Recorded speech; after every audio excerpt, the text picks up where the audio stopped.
What makes a world champion in the middle of the race tell your team that the car has no rear? Was it only frustration or the first public warning of a crisis within Ferrari? It all started with a phrase, or rather with a technical sentence disguised as Lewis Hamilton crossing the finish line at the Azerbaijan 2025 Grand Prix did not shout. He did not break into tears or hit the steering wheel. He said something much more powerful, much more calculated. The words were these: "This car, mate, was giving absolutely everything, it's got no rear end." Cold said, "It seems a simple technical observation. But in the right context, in the right tone and in the right time, it becomes a media pump." And that was exactly what happened. A pump thrown from cockpit directly to Ferrari's technical nucleus. And the most revealing is what came just after. His career engineer, Riccardo Adami, did not contradict him. He did not defend the strategy or justify the setup. His response was an act of technical surrender. "Yeah, let's go back onto the FP2 spec, make it better for next time." That is, they knew that what they had led to the race did not work. They knew the car was unbalanced. They had made an incorrect decision. And still they executed it. Why Ferrari, with so many data available, insisted on a configuration that Hamilton already perceived as unstable? Why were Friday signals ignored when SF25 worked almost perfectly in FP2? The fact that the team instantly admits that they must return to an earlier version of the car used in free training not only validates Hamilton's criticism, but also suggests a crisis in making strategic decision-making. A disconnection between the car that is tested and the one that takes to track on Sunday. A crack that, in the case of Ferrari, has been historically recurrent. That not rear end is not just a technical fact. It is a silent cry that says, this is not enough to win a World Cup. And the most disturbing thing for Ferrari is that these types of messages, when they air, are no longer internal negotiations. They are statements of intentions. They are gestures that start a countdown. Because when a pilot of his caliber begins to publicly point out the technical failures of his team, it is because internally he is already tired of repeating them in private. Everything that happened on Sunday in Baku can only be understood if about 48 hours are receded. On Friday, Ferrari lived a mirage. During the second free training session, Lewis Hamilton registered the best time, with a 1:41.293 that placed it just 74 thousandths ahead of his partner Charles Leclerc. It was a powerful, symbolic signal even. At that moment, many believed that Ferrari had found the key. The atmosphere in Maranello's box distilled confidence. The specialized press spoke that Hamilton had tamed SF25. The engineers exchanged data with enthusiasm. And Lewis himself did not hide his enthusiasm by declaring publicly, "Honestly thought I was going to be shooting for pole today." An affirmation that, coming from a pilot so restrained with his words, indicated that he really felt comfortable with the car, perhaps for the first time in the whole season. That Friday afternoon was Ferrari's highest point throughout the Grand Prix. But as so many times in its recent history, that point became a false dawn. Because what followed was a free, silent, but devastating fall. On Saturday, and with him, the classification. And that was when everything was twisted. Lewis Hamilton, who had led the FP2 and felt confident to fight pole, did not pass from Q2. It was eliminated in position 12. There were no driving errors. There was no traffic. There was no bad luck. What there was a series of technical decisions that completely compromised their performance. Ferrari changed the car approach. They altered the configuration. They adjusted the aerodynamic load, possibly influenced by internal simulations that indicated another address. And the most serious, they chose an erratic tire strategy. Hamilton, at the end of the session, summarized it without surroundings. "We didn't have the right tire on at the end." This phrase is much more than a punctual criticism. It is a testimony of a pattern that has been repeated in Ferrari again and again. The team has one of the most advanced simulators on the grill. It has one of the highest budgets. But it continues to fail in the basics, to correctly read the track conditions in real time and adapt the strategy quickly. And in classification, where each tenth is life or death, not having the correct tire is unacceptable. Hamilton's fall was painful, but not isolated. Charles Leclerc, which did reach Q3, ended up crashing and classified just 10th.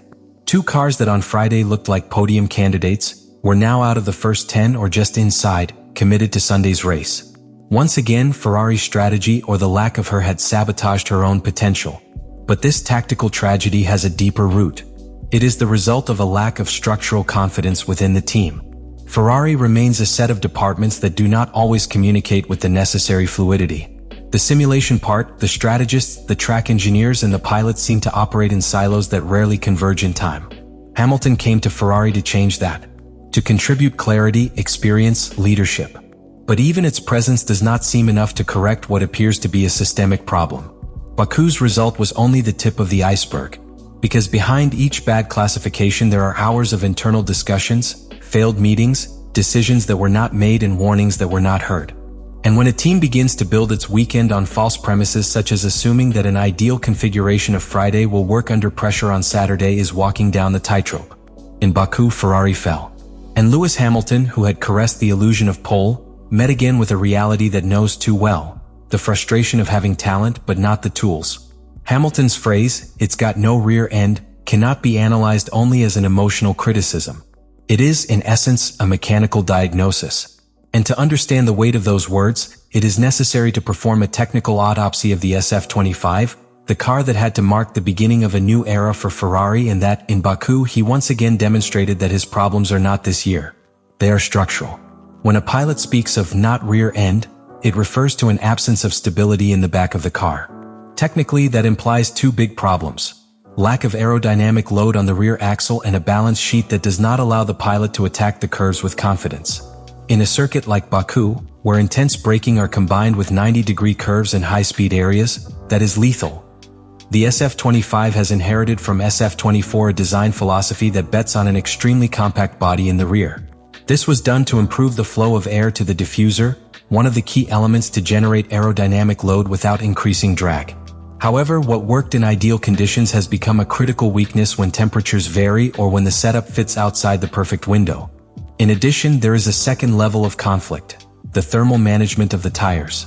Ferrari has had historical problems to enter the so-called operating window of the gums, especially on weekends where climatic conditions vary between sessions. In Baku, the track temperature changed between the FP2 and the classification, and the SF25 never adapted. Hamilton felt the loss of adhesion as a direct consequence that rear tires never reached their optimal operating temperature. And when that happens, there is no grip. Without grip, there is no traction. Without traction, there is no trust. And without trust, no pilot, not even 7-time champion, can perform to the limit. The most alarming thing is that these deficiencies had already manifested in Australia, where Hamilton also spoke of feeling disconnected from the car, and the team made strategic errors in reading the wet track. But Baku confirmed that it was not a climatic anomaly or an isolated bad execution. It is the inherent behavior of the car. But what happened in Baku was exactly the opposite. It was the validation, in the eyes of Hamilton himself, that Ferrari still drags the same limitations that so many pilots have pointed out before him. Carlos Sainz suffered in silence. And when a champion like Hamilton realizes that his influence on technical decisions is limited, when he sees that his suggestions do not translate into real changes, the emotional bond begins to weaken. That is what began to fracture in Baku. Not for an isolated radio conversation, but for all that this conversation represented. In addition, there is another factor that cannot be ignored: the media environment. The narrative in the press is already turning. Some media have begun to question if Ferrari was really ready to receive Hamilton. Others wonder if Hamilton underestimated the magnitude of the challenge. And within that crossfire, what is at stake is not only the reputation of the team, but also that of the pilot himself. Because Lewis did not come to Ferrari to add points. He came to add history. And every wasted race is a lost chapter. The fracture also feeds on small gestures. At the post-carrier meeting, Hamilton avoided making long public comments. In the mixed area, its tone was more analytical than combative, but with phrases that left much between lines. When asked if there was confidence in the direction that the car took, his answer was evasive. And in a team like Ferrari, where each word is interpreted as a symbol, that amounts to light and alarm.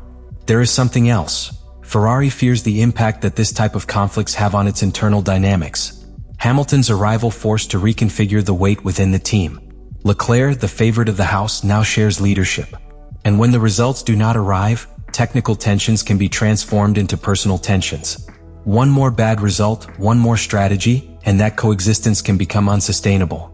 The fracture may not be total, but it's already there. And if Ferrari does not act with intelligence, speed, and humility, he can lose much more than races. You can lose the only pilot on the grill that, if the right material is given, you can return the crown that have been waiting for almost 2 decades.